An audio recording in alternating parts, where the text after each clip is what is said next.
to be interviewed in front of these objects. Why? Because informatics is my specialty, and so maybe 7 years ago, in 2006, we proposed people to think about museum informatics because the first department of informatics was at the Hermitage Museum, and I organized a special exhibition. We used our own computers to show people how it looked like many years ago, and our beginning, how we started, it was really something like here. This, yes. There are objects like in our storage. Still, we continue to save them, and now it's much more interesting and easy to use computers. But we started at the time there were no computer in the museum, but a museum informatics existed.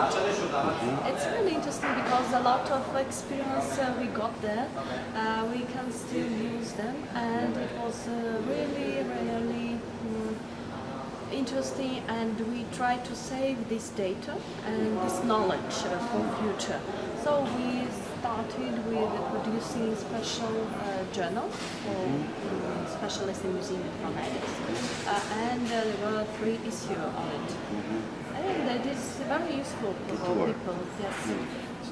But that, I suppose, it was from the point of view of the, say, the in-house work, cataloging and things like that, or also already for communicating with the public since the beginning, say? In the very beginning, there was one experience of communication between the museums, but the methods of communication were very weak.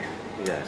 So we had to stop at the level of museum cataloging, and there were we produced some special system in our museum for different types of equipment, and how they were successful at that time, and also a big experience we got was absolutely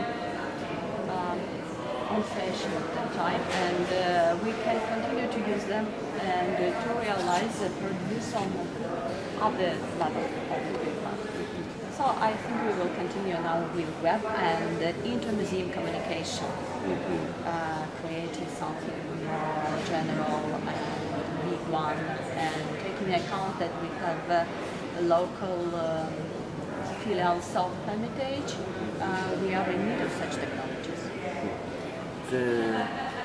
Indirectly you touch a problem which is totally new for the moment, and it is the question of digital preservation. I mean, a big museum like yours has a lot of experience in preserving tangible objects of any kind, but to preserve the digital material we are only equal because it's a very new pioneering